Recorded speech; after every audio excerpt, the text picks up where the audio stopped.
It's time for Security Now. Steve Gibson's here to tell us how many modern-day routers, in an attempt to make security easier, actually make it non-existent.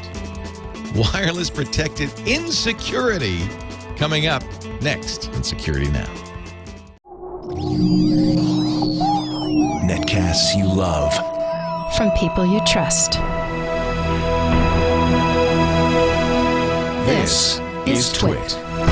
Audio bandwidth for Security Now is provided by the new Winamp for Android, featuring wireless sync and one-click iTunes import. Now with free daily music downloads and full-length CD listening parties. Download it for free at winamp.com/Android. Video bandwidth for Security Now is provided by CacheFly at CacheFly.com.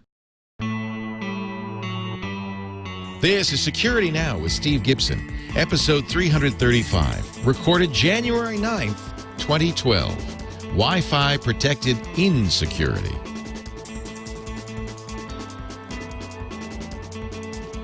It's time for Security Now, the show that protects you online, your privacy, your security, and also teaches, I think, a lot about how things work. And that's because this guy, Steve Gibson, is a great explainer. He's the great explainer, the explainer-in-chief from grc.com. Hi, Steve.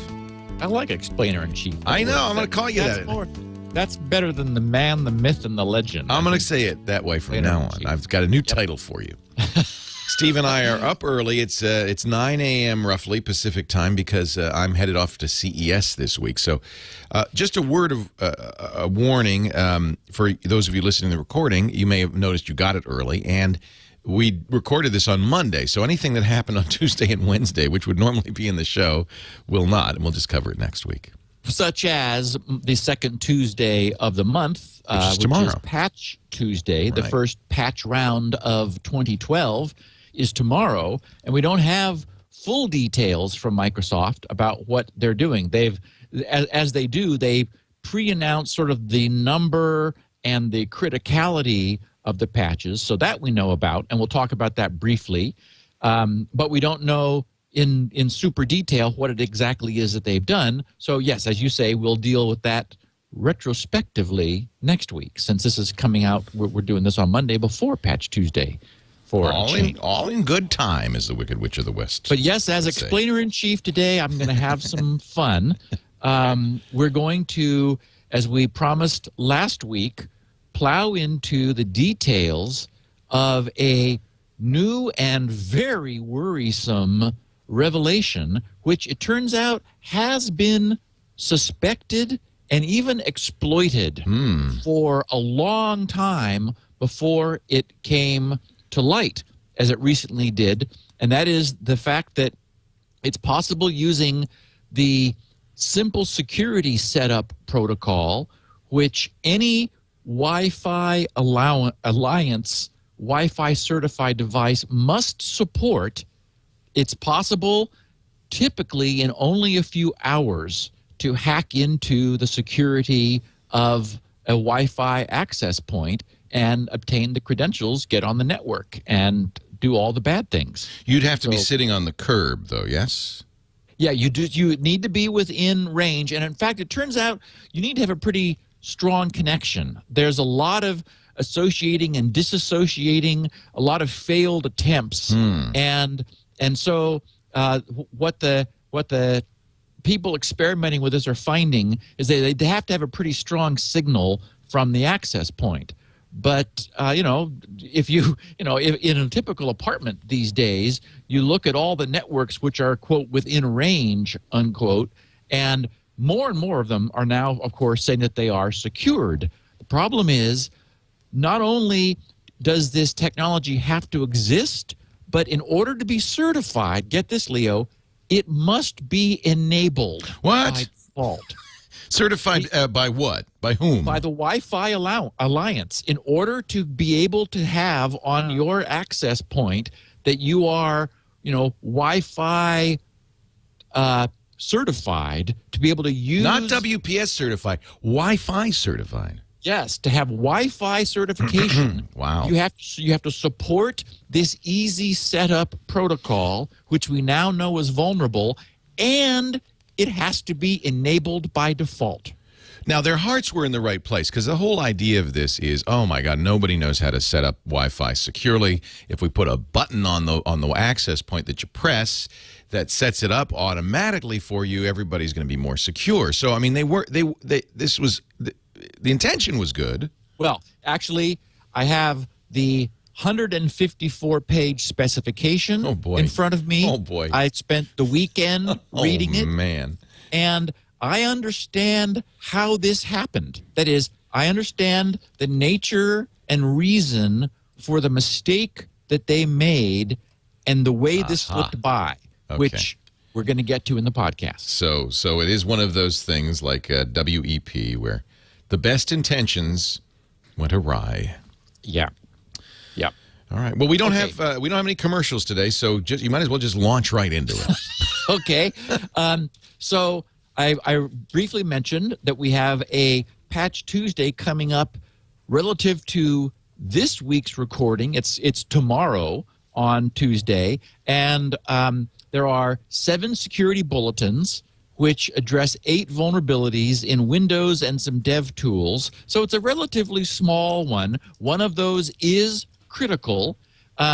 We don't yet know from Microsoft whether they've addressed the SSL TLS vulnerability. They were going to do it last month, but pulled it at the last minute because of some compatibility problems that they discovered. So maybe they'll do that, maybe not, but we'll tell everybody next week what it was that they got. But do be aware that our systems are going to be saying, oh, there's new patches available, and probably a good thing to do. There wasn't much other security news. I did get a kick out of a Forbes article that talked about Apple having a patent on, get this, Leo, a password recovery charger. So Charger? Like plug-in thing? Yeah, the idea is that, and Apple patented this. So now, this we should say they patent things all the time. Doesn't mean they're going to make them. Yeah. We may see it or not. The idea being that somebody who is out and about with their laptop who forgets their laptop's password can come home, plug their laptop into their charger, and their charger will enable password recovery. So the idea would be that something about the charger is able to authenticate itself. For example, maybe the charger would have a serial number, and all of those are unique, and so your password is saved in the laptop, encrypted under the charger's identity. So only when your charger is remated with that laptop do you have the ability. So basically, the charger would be another factor of authentication. That's not a bad idea. We've talked about multi-factor authentication, and so this patent that has been seen would allow a specific charger to be another factor in multi-factor authentication for the sake of allowing lost password recovery. Of course, everybody leaves their chargers in hotel rooms, and I could just see the problems this is going to cause. But exactly. Yeah, So it's an interesting idea. Someone had an idea. Someone said, "Oh, patent that." Yeah, but that's what happens. They've got a whole building full of people to do that. Yeah, got to keep those patent attorneys busy. Exactly. Now, I didn't want to go into much detail on this mass SQL injection attack, which is underway, but it's now up to about 200,000 URLs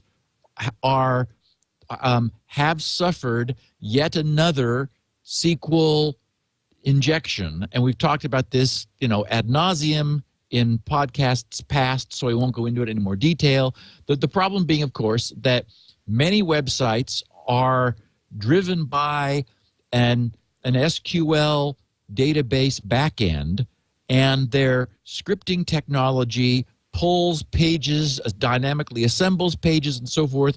For example, many online forums have a database containing all the forum postings, all of the chained comments and everything that displays these pages.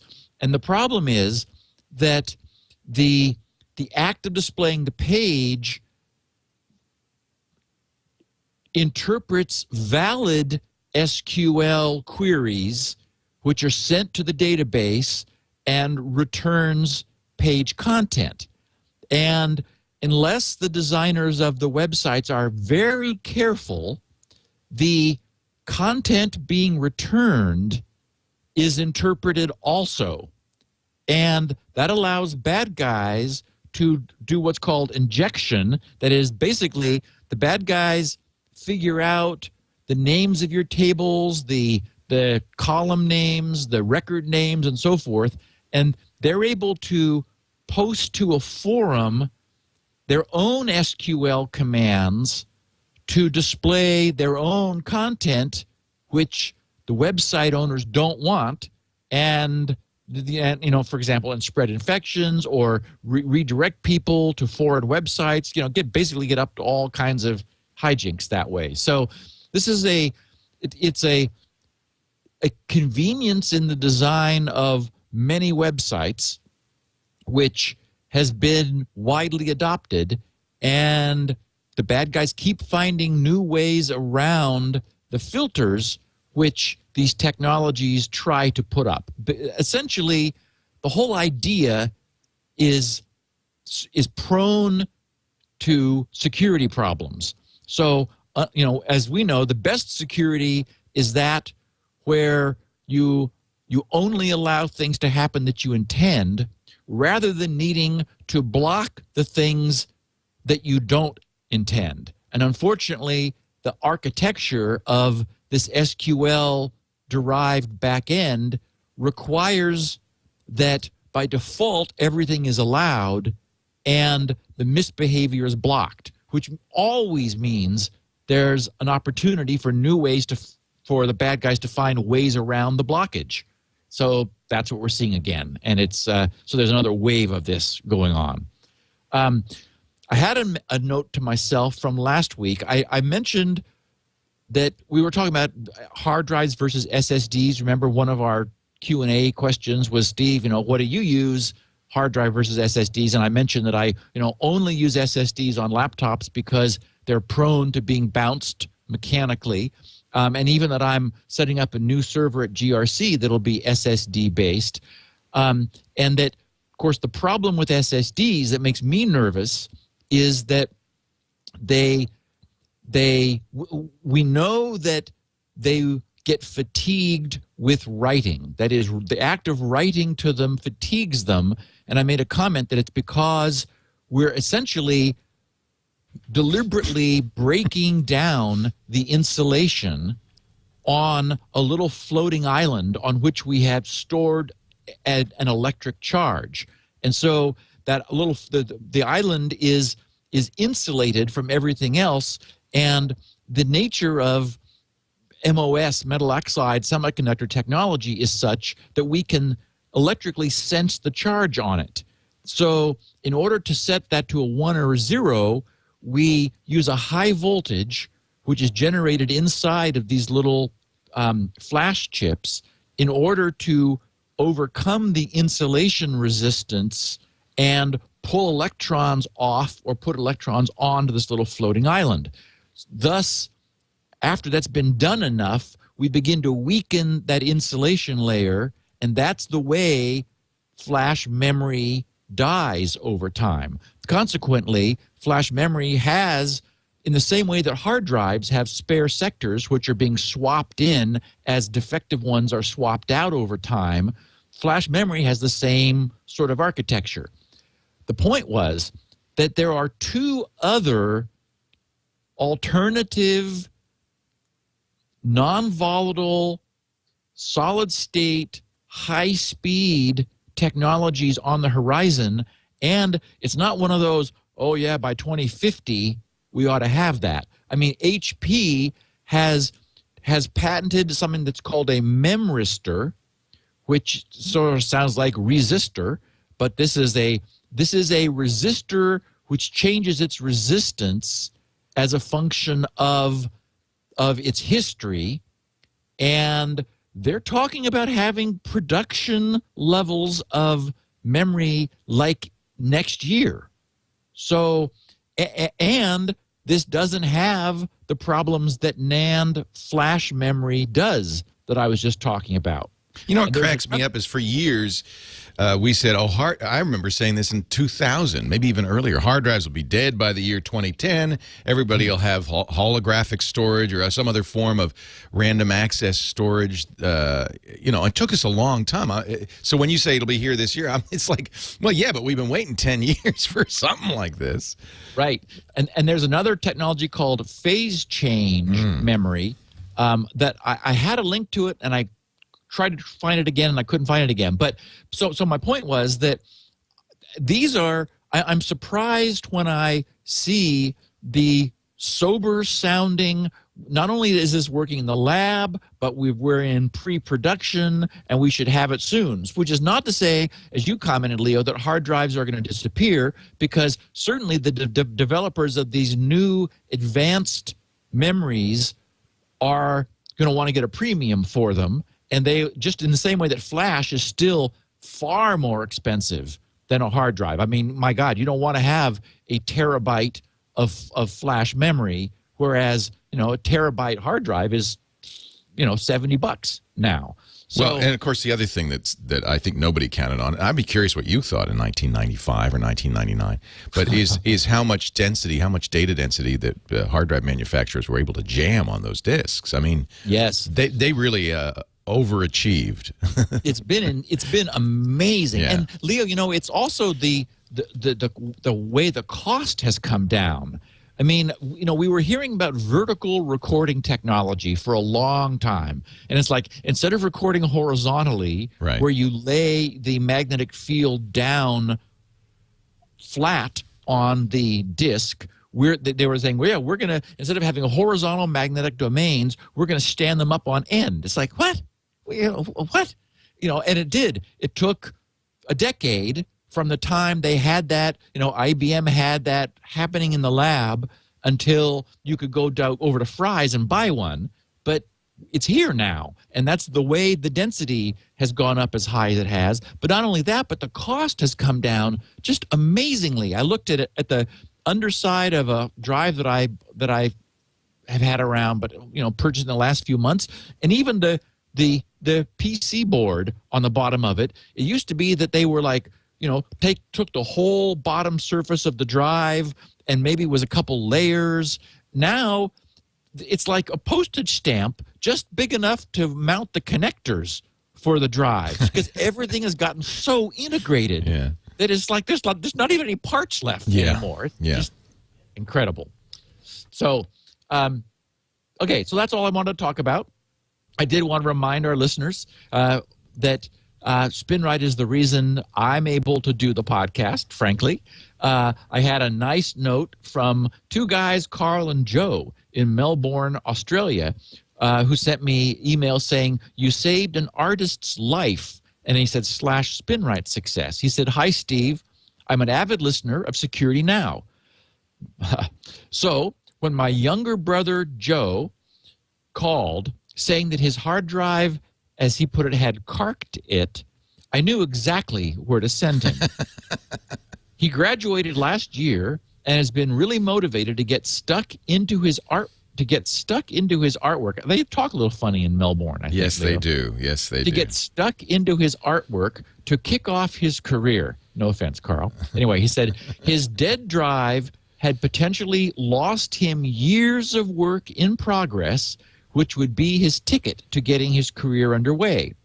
But now all that was threatened. He purchased, downloaded, and ran Spinrite, but he had trouble getting it to his computer, which wouldn't boot from a USB and didn't have a floppy drive. And the computer he downloaded it to also didn't have a CD burner. So he borrowed a USB from a friend, copied Spinrite to it, took it to his friend's place to burn a boot CD. I actually wasn't surprised when he told me it worked. He's now backing up all his precious artwork to DVD. He learned a lesson. And getting on with his new career.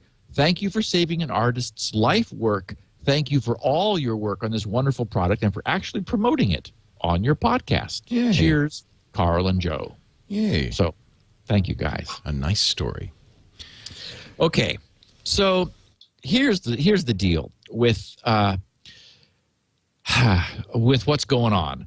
A couple weeks ago, a security researcher by the name of Stefan Weibach released what he thought was his discovery of a new way to brute force an aspect of all of our Wi-Fi networks that had not been done before. Well, it turns out it had been done before. It had been done for like more than a year, but never publicized by a company called Tactical Network Solutions. Now, this is one of the nice things about security researchers who discover things and go public with them is, we always wonder, well, did the NSA know about that? Have they been doing this all along and only now, now they're like going, darn it, now we're not going to be able to do that anymore because everybody else knows about it. Well, this is an instance like that. This Tactical Network Solutions company, it's tacnetsol.com. They admitted when Stefan went public that they had very mature attack code that they'd been, quote, using, unquote, whatever that means, for quite a while. And so they were able to almost instantly put their code up on Google where it is sitting. Their tool they call Reaver. They're apparently fans of the Firefly series. Those are the kind of the zombies of Firefly. Exactly. They were out on the fringe of human space, and it's sort of reverted to animalistic sort of tendencies. They were, there were like legends of them about what the things that Reavers did to you if you got caught by them, and none of those were good. No. So you didn't want to let the Reavers get you. And along that vein, not surprisingly, there was already another tool called Walsh. Walsh was the wisecracking pilot of Serenity, which was the name of the Firefly spaceship. Walsh is a scanner.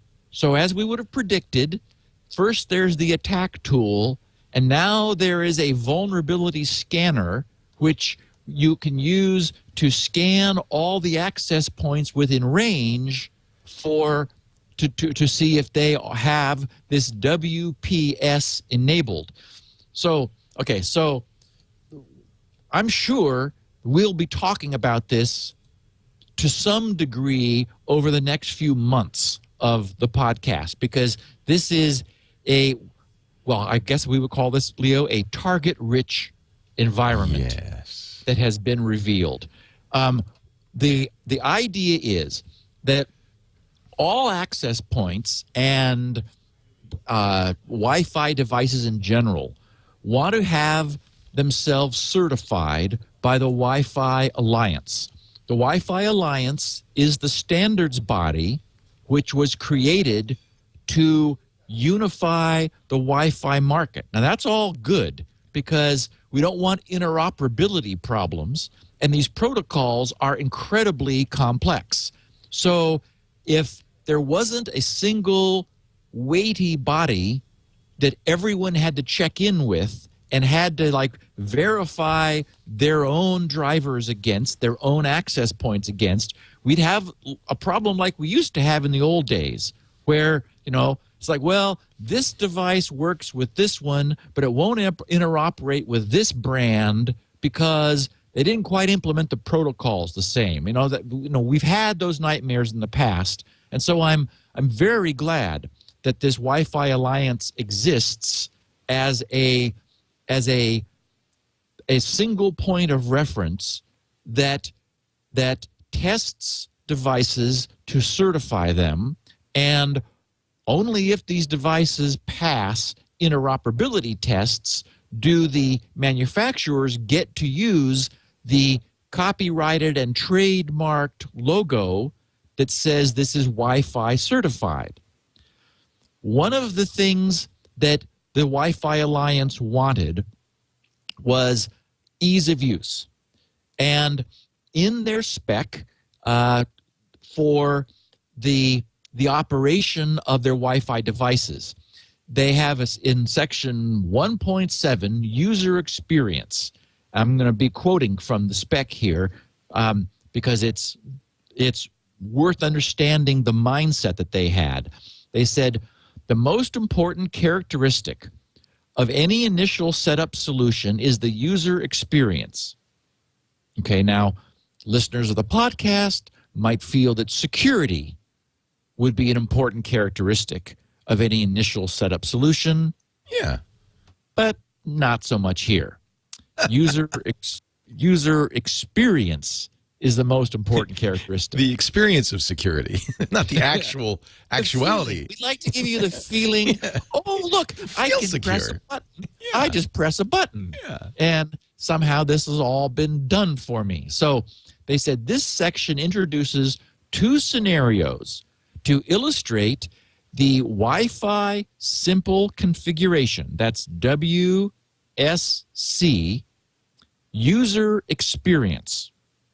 Now, this is the good experience, not that where you're getting hacked because of the Wi-Fi simple configuration, we should explain. Yeah. This is the happy side. So they said sections 5, 6, 10, and 11 contain a more detailed specification of these and other scenarios. So here we have the first, they call the so-called in-band setup. Setup steps. 1, user turns on the access point. Okay, that's easy. Seems sensible. 2, Yeah. software on the cell phone automatically detects the access point and asks the user if he wants to configure the access point. 3, the phone prompts the user for the access point's PIN found on a label attached to the device. The user keys in the PIN, accepts the default settings, clicks OK a few times, and receives confirmation that the access point has been successfully configured on their device. Now, the user brings home a wireless printer and turns it on. The phone detects the new wireless device and prompts a user to add it to the network.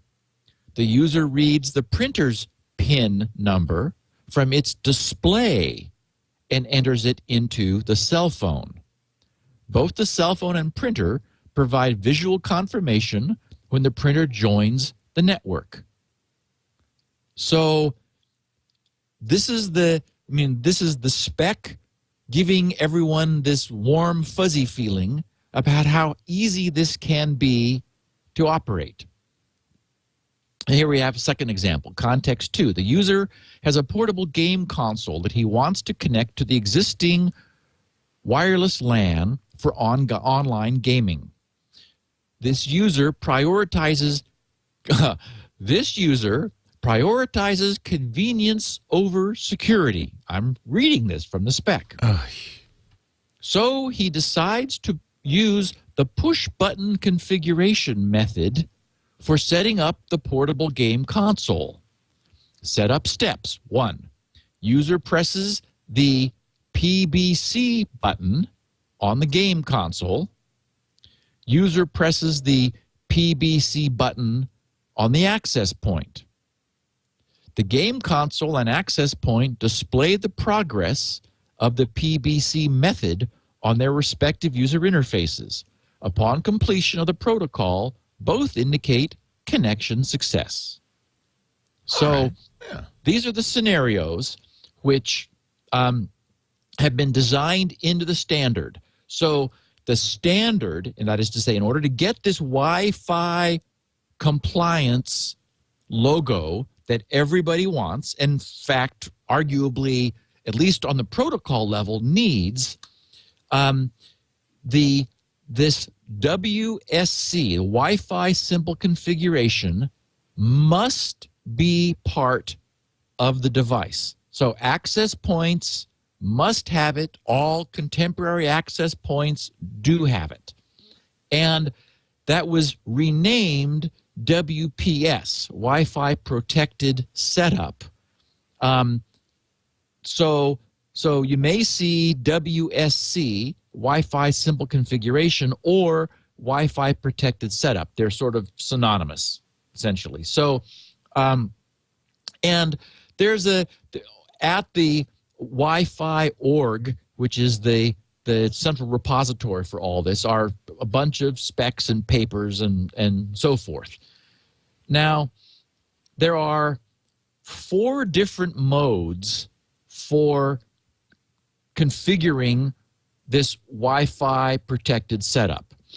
We just heard this in this example about buttons being available, and some late model routers will have a press this button. Sometimes it's on the back panel, sometimes it's on the front, but that's a button which sort of tells the router to look for a device within its range that has also had its button pressed. Now, this could be a virtual button. For example, Windows 7 supports this protocol, so that if you press the button on the router and then you go to configure your wireless networking under Windows 7, it will see that the router is broadcasting its support of Wi-Fi protected setup.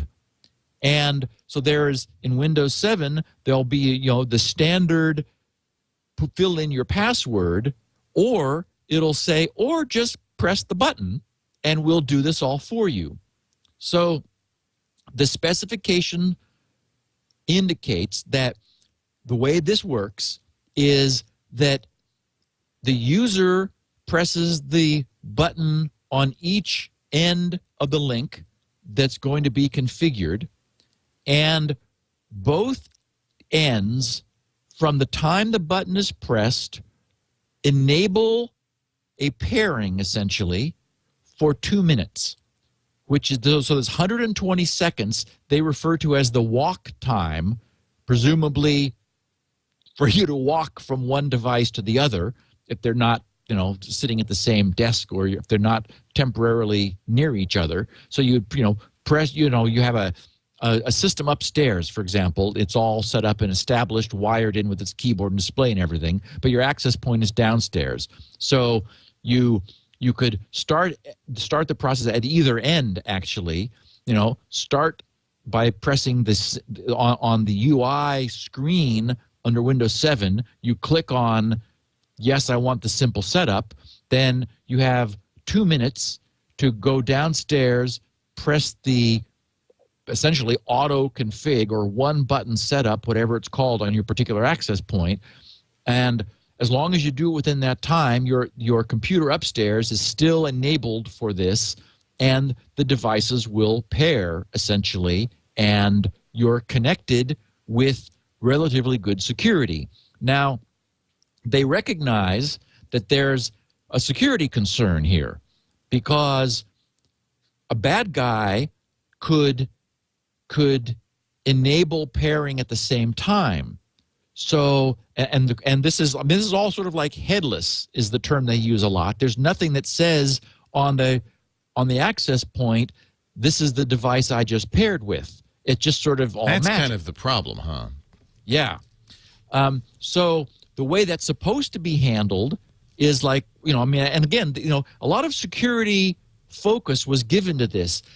One of the things that's sort of sad and funny about the whole situation we find ourselves in here is that there is like major crypto happening. I mean, we've got private keys and public keys and Diffie-Hellman key exchanges and secure hashing algorithms. I mean, this thing is just dripping in 128-bit crypto flying through the air, yet they missed something, as we'll discuss in a second. So, it's like this this little processor in the access point is limping along, barely keeping up, trying to do the crypto which this specification requires. Yet despite the fact that this thing is just dripping in state-of-the-art crypto, the protocol that uses the crypto has a little mistake in it that we'll get to Just in a second. a little bug. Just a little problem. Little problem. So the way they handle this problem of somebody else waiting for you to click your access configuration button, whatever it's called on your particular access point, is there's supposed to be a light there, and if the access point or the computer, because both are supposed to do this, see more than one other pairing opportunity, they go into a lockdown, like flashing alert mode, and just say, no, we're not going to do any pairing. Exactly, because there's more than one opportunity.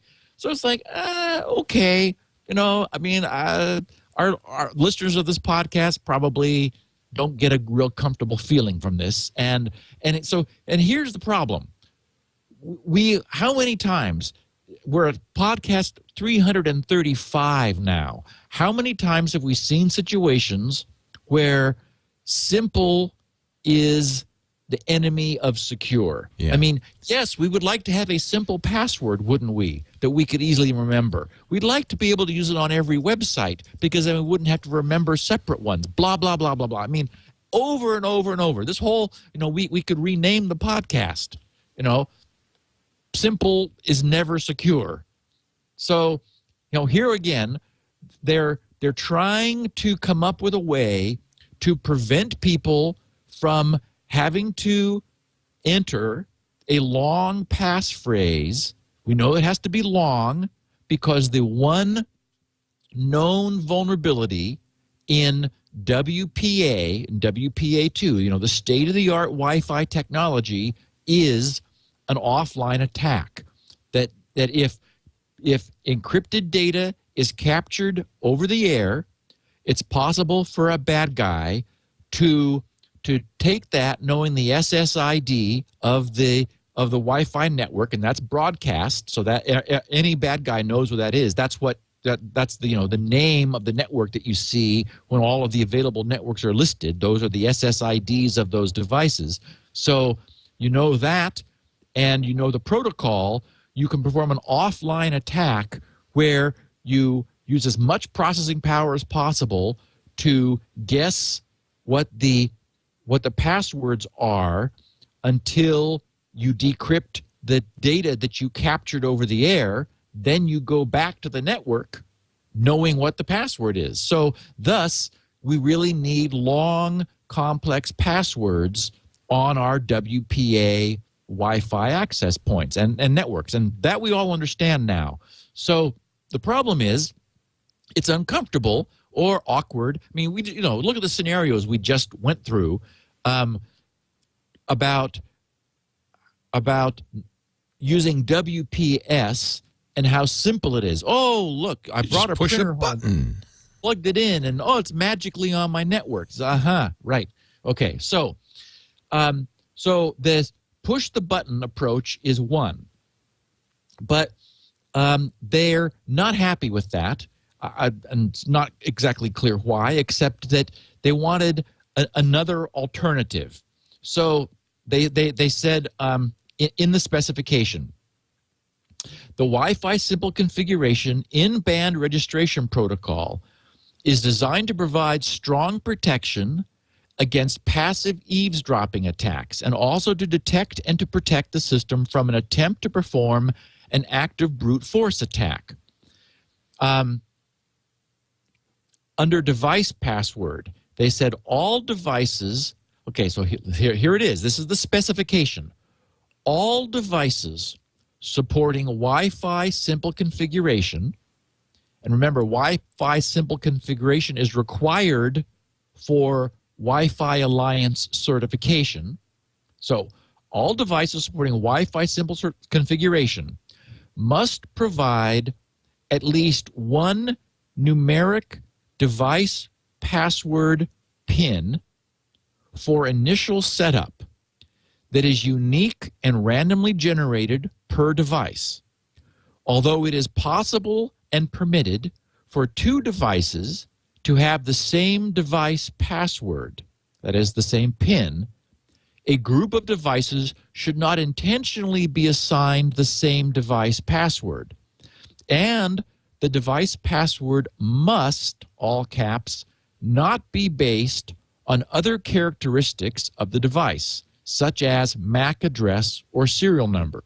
Okay, so what they're saying is that since the PIN is going to be short for convenience, and again, this is why convenience is important. They're so worried about that they don't even think users can type in 8 digits without making a mistake. So the PIN, the 8-digit version of this spec, has the last digit being a check digit, so that if the user makes a mistake entering 8 digits, that doesn't even try to use the protocol to authenticate. Instead, the device you've entered those into is able to perform a checksum locally and go, oh, that can't be right. You must have made a mistake. So it's like, okay. So we have seen in the past situations where password-like things, for example, were used a piece of the MAC address. I know that we've talked about this in the past. Yes. It's been done. Yeah. And it's like, oh, how dumb is that? Because the MAC address is in the air, exactly. So you just take a chunk of that and use that as the PIN. So, they're being careful to say this PIN must completely be disassociated. But because it's so short, they know that they may, Linksys may some point in its history reuse a PIN because they kind of ran out of them. So it's like, okay, fine. It doesn't have to be unique, but the idea is it's supposed to be unguessable and not tied to anything that is available on the device or in the air. So then they go on. Headless devices. Headless devices, parens, those without a display, are required by Wi-Fi simple configuration to include an 8-digit device password called a PIN.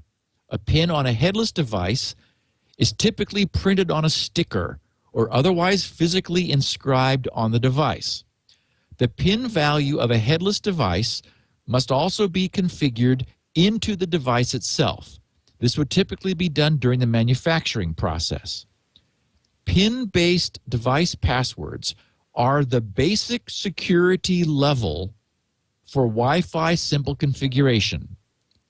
Since one of the digits in the 8-digit PIN is used as a checksum, the PIN contains approximately 23 bits of entropy. This in itself is not the biggest limitation. However, the biggest limitation is that this PIN may be a fixed value when it is on a label. Because a fixed PIN value is very likely to be reused, it is susceptible to active attack. The protocol permits a user to override the default device password with a new value, which can help security-conscious users reduce this vulnerability. Now, I read that to mean that that 8-digit PIN can be reprogrammed through the user interface. That isn't a requirement, but apparently it's an optional capability, probably not supported by most devices, because that's going to create a tech support problem if the printed PIN on the outside no longer matches the reconfigured PIN on the inside. But that doesn't help us from a security standpoint anyway, as we'll see. They say probably the most significant class of headless devices in a WAN, that is a wireless local area network is the access point itself. If possible, an access point should generate and display a fresh PIN for establishing external registrars each time the registration protocol is run in the access point setup mode. So what they're saying is it would be nice if the access point had a display which could randomly generate a new PIN. The problem is that's expensive. You know, that would be a little LCD that would have to be on the access point. And while, yes, it would give us more security, it would cost more. And these things don't cost anything. We've talked about how incredibly inexpensive they are. So access points typically don't use that option.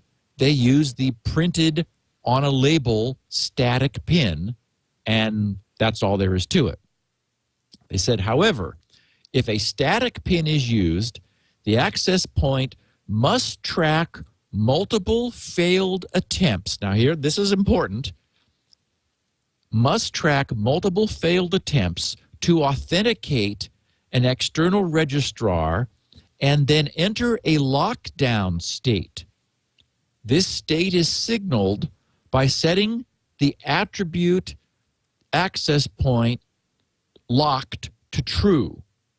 After 3 failed PIN authentication attempts within 60 seconds, an access point must stay in the lockdown state for 60 seconds. So they are saying that they recognize there's a brute force attack problem with this whole technology. And so if 3 failures occur within a window of 60 seconds, the access point takes itself offline essentially for this kind of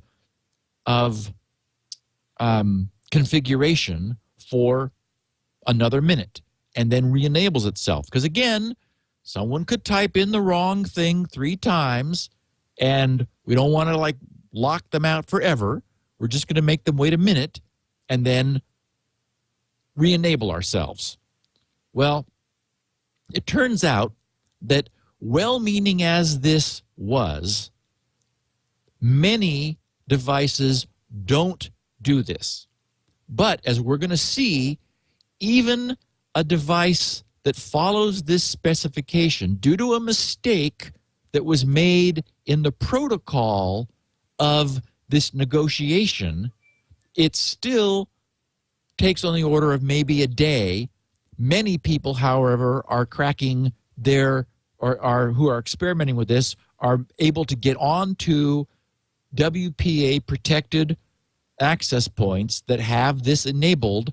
And as I think I said before the show, Leo, I don't think I've said it yet in this recording, that enabling this is part of the specification. That is, this must be enabled.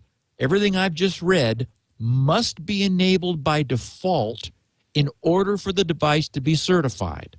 They allow it to be disabled, but by default, to get certification, they're so concerned about ease of use that all of this has to be on by default in order to make it easy to use.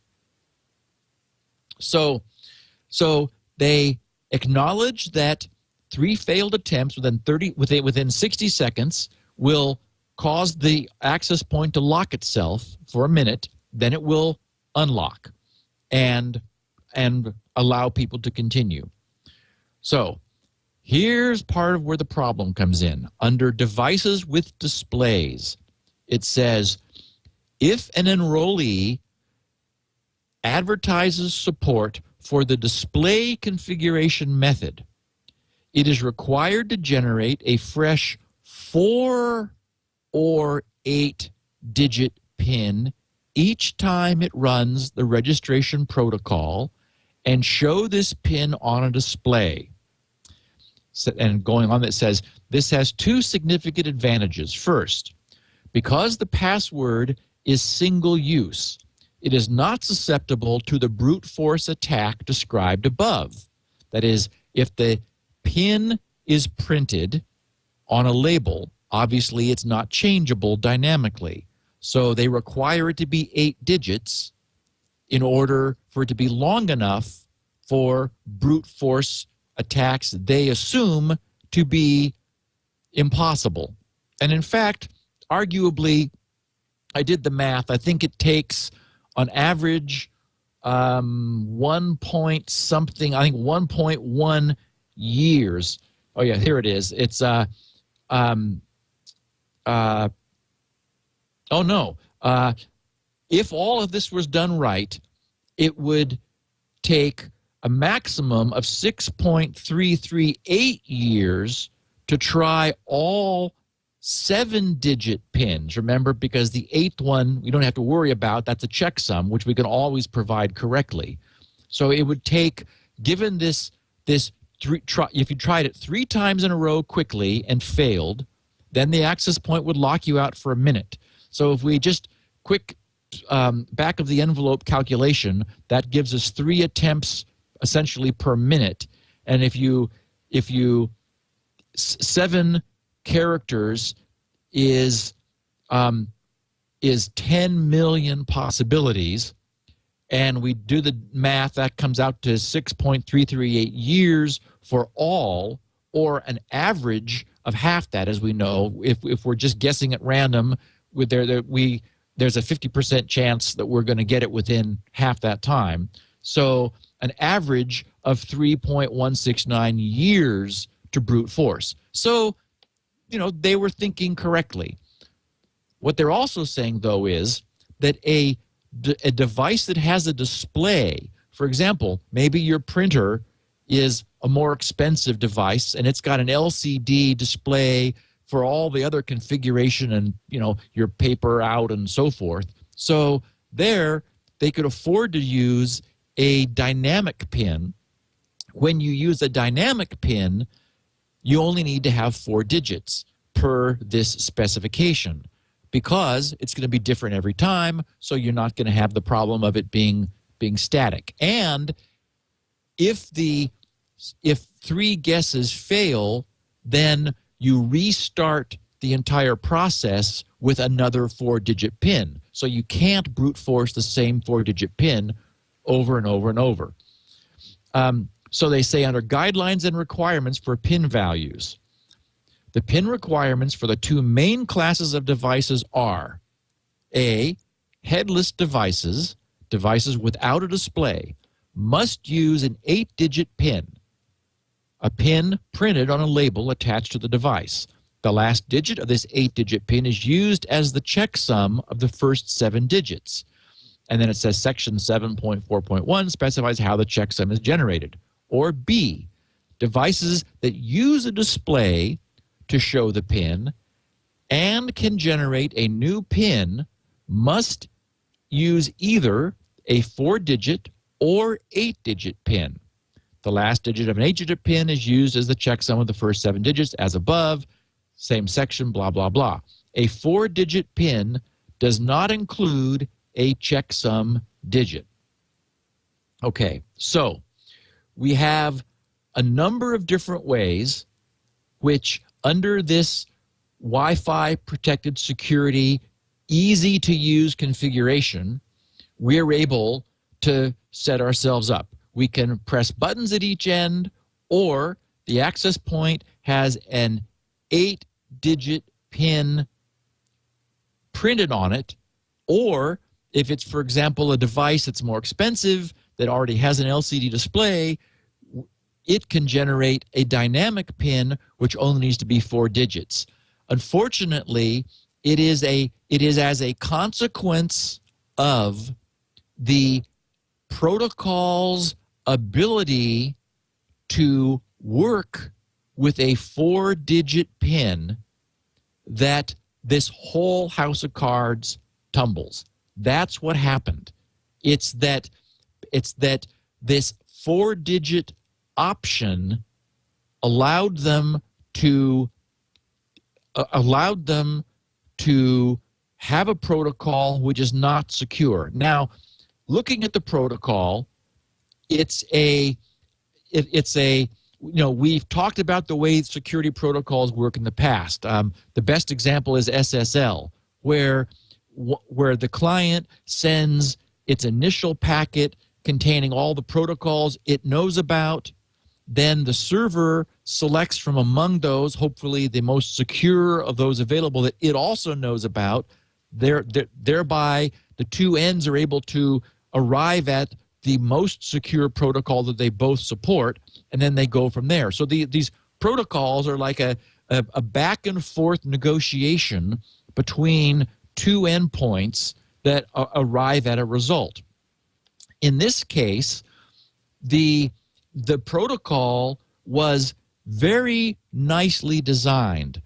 What I'm guessing, and it would be necessary to go back in time and read through endless committee meeting minutes, but it feels to me like this whole system originally used a 4-digit PIN.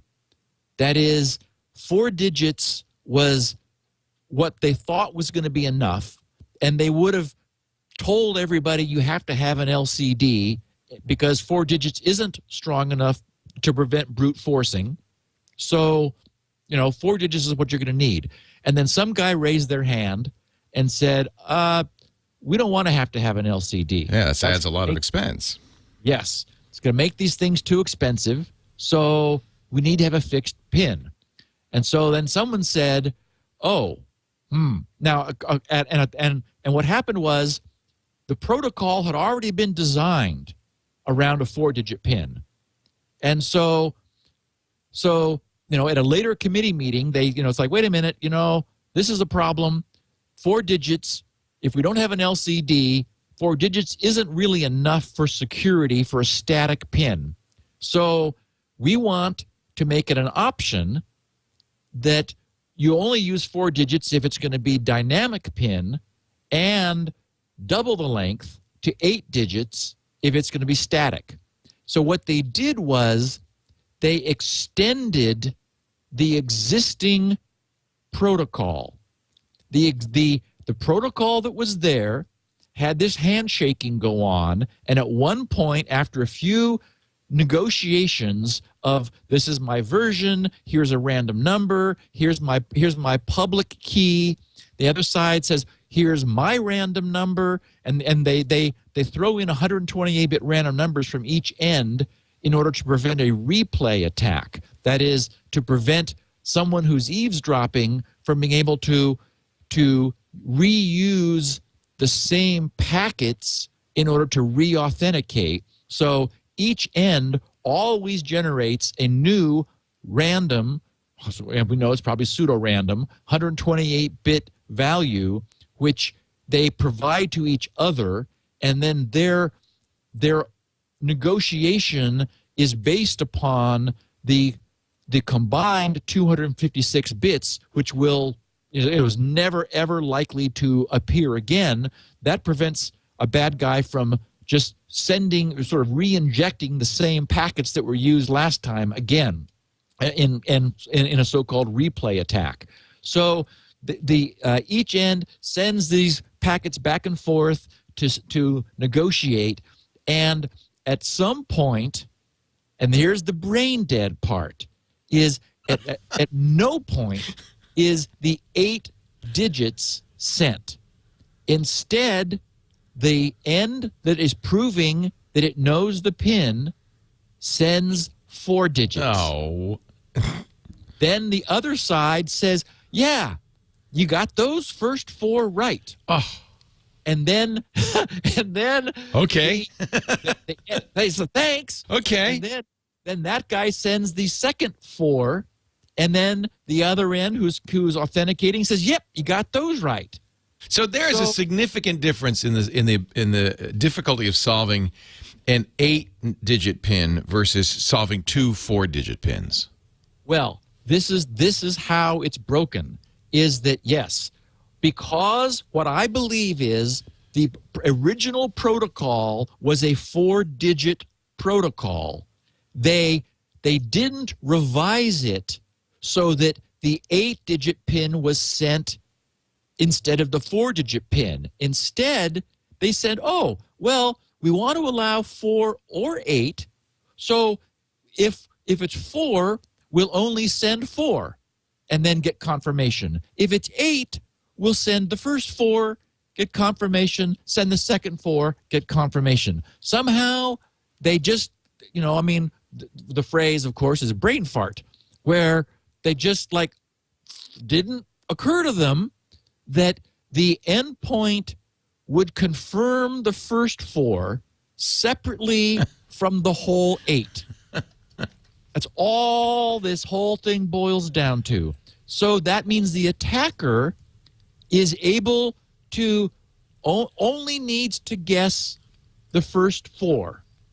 And so what that does is, it's obviously that, how many combinations are there of 4 digits? Well, there's 10,000, and we know they're going to guess right in probably half, so that's 5,000 guesses.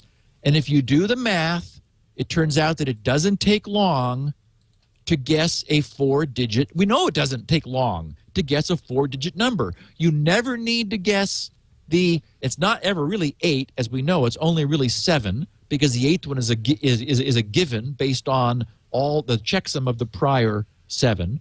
So you first guess.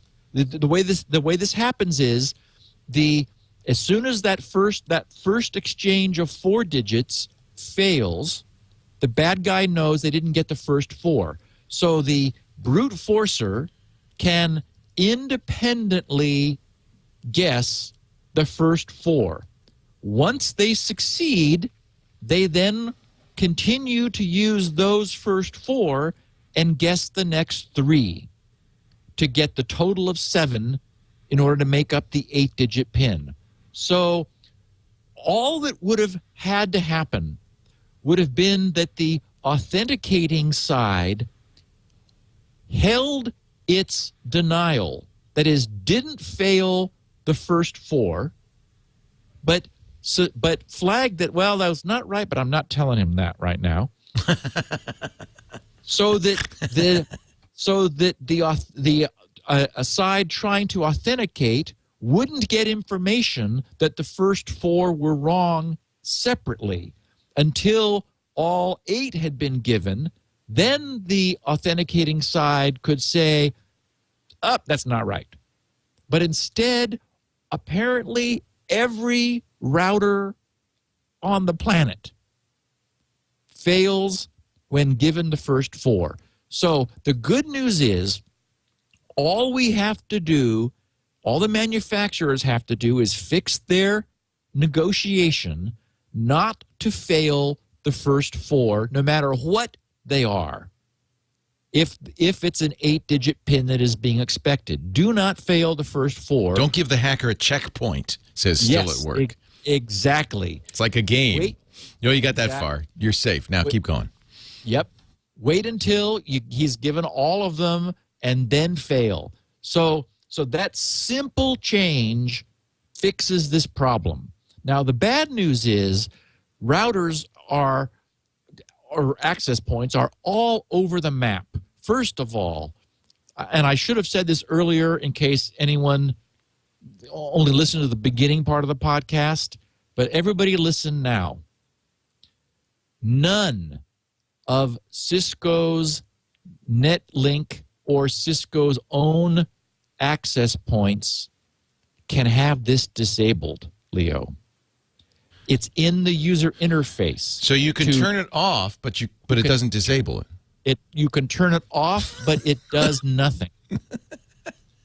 So that's another thing they could fix, of course. That would be good. Yes, I imagine we'll see that fixed. So you're saying in the configuration on the web, I can go there and check the box that says disable WPS, but it doesn't.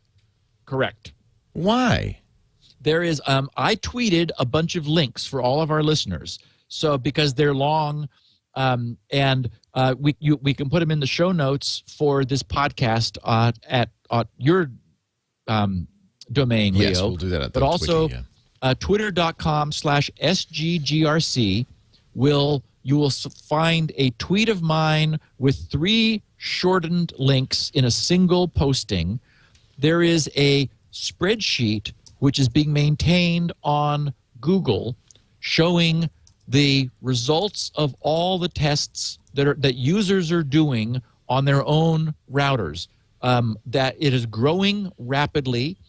It turns out that even Stefan's original disclosure showed all kinds of strange behavior. For example, the D-Link routers, and in this case, his was a DIR-655, which apparently is one of the more popular ones.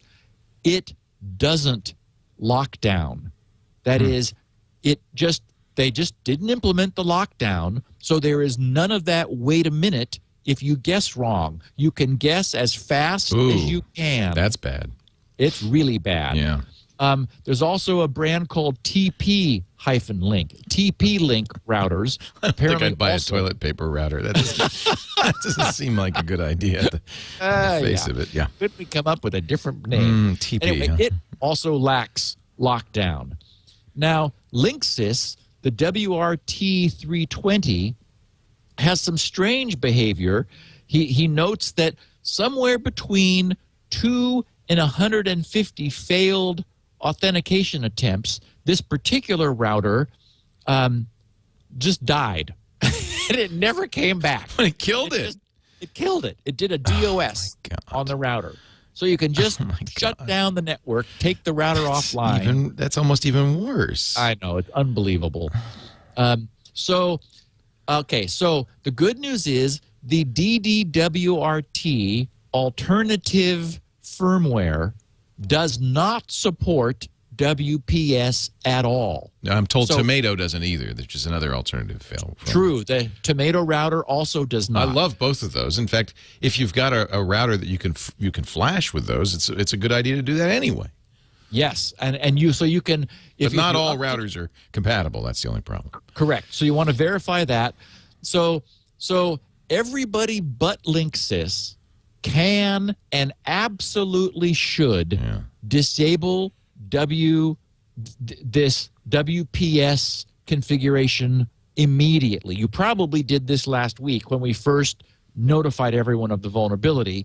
So that needs to be done. But anyone with a Linksys and Cisco router at the moment, there's nothing you can do, unfortunately, except if it's reflashable with one of these alternative firmwares, either DDWRT or Tomato, then you can do that. I have to imagine that Cisco is scurrying to fix this problem. So I mean, it's Cisco owns Linksys, so really they're the same thing. Yeah. Right. So right now, every Linksys router that users have tried is vulnerable, can be cracked, and cannot have its WPS functionality disabled. Amazingly enough. And that's where we stand with this, Leo. Wow, really? Yeah. A comedy of errors, really.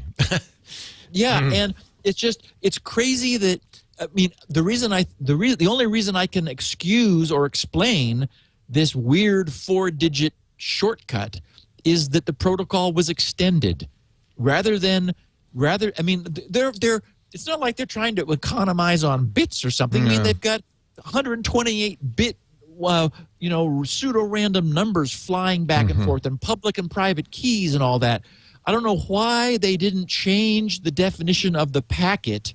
It's the M4 packet. Is in this, like, the M1 is the enroller sending its public key and the pseudo-random number. M2 is the other side coming back. M3 is providing some other information, configurations over there. And M4 is the packet that first contains these 4 digits. Why they didn't change the definition so that it could be that packet could be either carrying 4 digits or 8, I don't know. But that's not the way they did it. They simply added an additional 2 packets or 2 exchanges to allow the first 4 digits and the second, and then the second 4 digits. Now, the good news is, again, I want to make sure if any router listeners listen to this, router manufacturers or firmware coders listen to this, all you have to do is not fail that first 4-digit mismatch. Set a flag, respond as if the bad guy got it right, even when it's wrong, and wait till you get the next 4 digits, then fail the whole transaction. That jumps us back up to 3-point-something years on average for a brute force attack to happen. And I don't know if you could, you want to make sure that your lockdown works, by the way. D-Link doesn't lock down. TP, the toilet paper link people, don't lock down. Linksys, as we know, just does a DOS. It just dies in some cases. Lockdown is how many times you can try before it stops or slows you down. But then again, remember, it comes back online after 60 seconds. Right. So it would be nice, maybe give them 5 times to fail, but then stay off for like 5 minutes or something. That would really slow the process down for brute forcing. The thing people are wondering in the chat room, does my router do it, or does, if your router doesn't have a WPS button, it doesn't do it, right? No. It doesn't not have to have a button. The button is optional. It's the only way to know. And see, that's a very good point. And one of the reasons I'm sure we're going to be following this in the future is already there are several attack tools. As I mentioned, Reaver, there's a vulnerability scanner. Right. There's Reaver. There's WPS crack. There's what's his name from Serenity? The what? The pilot from Serenity. I knew it a second ago, and I'm just blanking because I'm the actor's name. There's something named after him. Oh, Walsh. Yeah. Walsh. So Walsh is is it Wash? It's Wash. Okay. His name is Wash. I don't know what Walsh is. Walsh might be the tool. I don't know. Either maybe there's typos at different ends. But anyway, so there is a scanner. I'm sure we will shortly see. I mean, the hackers are going to have so much fun with this. There will be something for the Mac and something for Windows. Right, because it sounds like it's easy to write, to be honest. It's easy to write. Yeah. It's all we already have. These tools are open source. They're on Google Code. Yeah. I'm sure people are going to do some easy, like, am I vulnerable? I would be doing it if I didn't know that everybody else was going to be doing it too, and if I didn't figure that this is going to be fixed in the short term and not be a problem before long. So it doesn't make sense for me to go off on a tangent right now when I've got so many other things I need to do. But the only way to know, unfortunately, there is one way, and that is you can see whether your computer will auto-config. That is, if you've got Windows 7, and I'm sure the Mac must support this. Or your phone. Or if you've got an Android phone, we know that yours does. Yeah, mine does that. It's built into this Sprint Epic Touch 4G. And that is the way people have been easily testing to see if they're vulnerable. Even if you don't have a button, if you can auto config on the other end, then obviously it's working.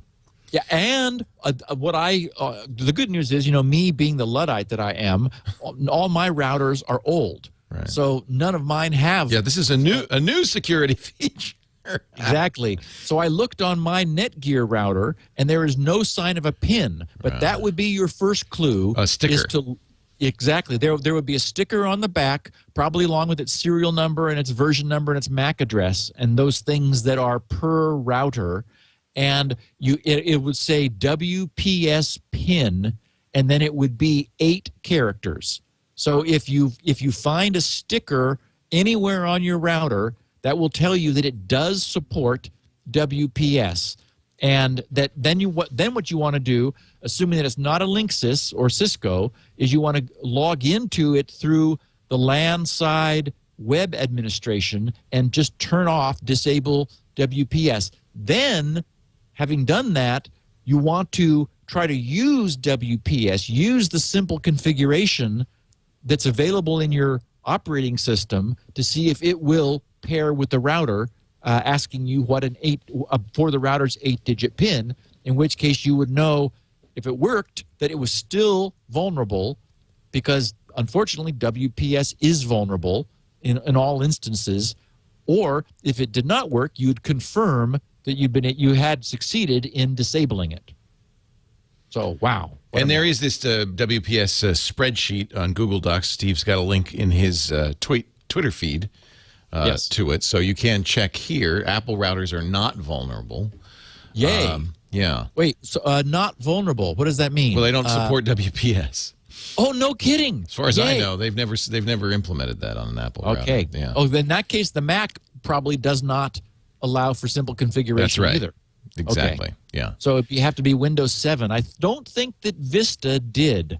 I think it got added in Windows 7, although I'm not sure of that. And what I'm hoping is that quickly, like the next week or the week after, I'll be able to start pointing people to tools. And so slow down, Steve.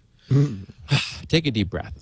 If anyone encounters WPS-related tools, please, if you're a Twitter user, send me an @SGGRC mention. I'll be keeping an eye on my feed so that I can aggregate that information and share it back out with our listeners. And I'll probably tweet it also to everyone so that, as tools for checking vulnerability are created or finding access points that are vulnerable, we'll let people know.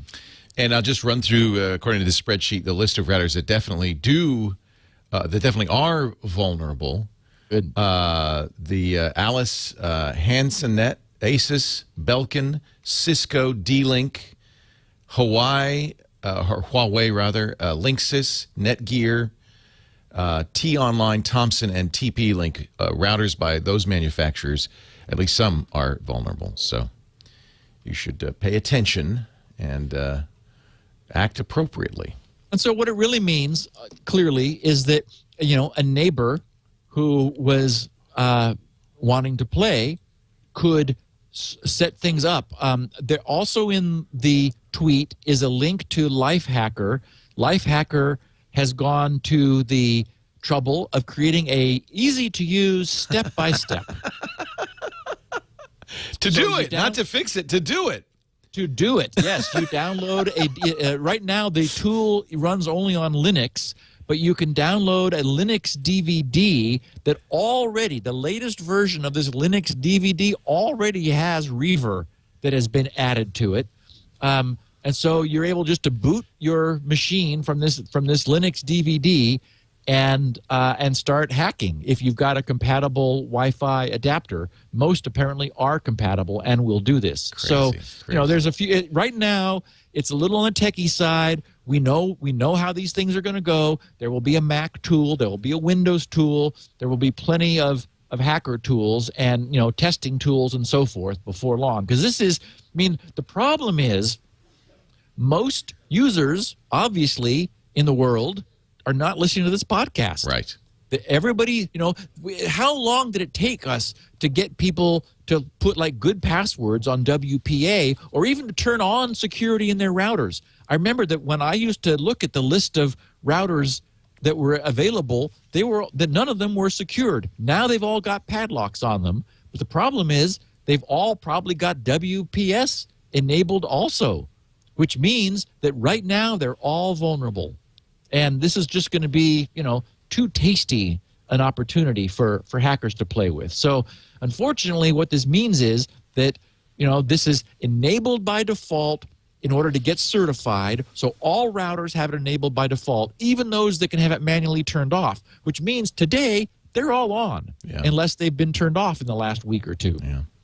Yeah, it's not good. Now, again, just to reiterate, the bad guy has to be sitting on your curb close to your Wi-Fi access spot. It's not a remote hack, but it means, a neighbor. But it means that's why it's kind of a shame that Lifehacker published this article. It's not that this information is not out there, but it means that any idiot like your neighbor can use this technique to get access to your... Well, Leo, it's going to be worse in a week. I mean, they did it because why not? I mean, there will be single push button, get on someone's network tools here in a couple of weeks. This is just too tasty. Yeah.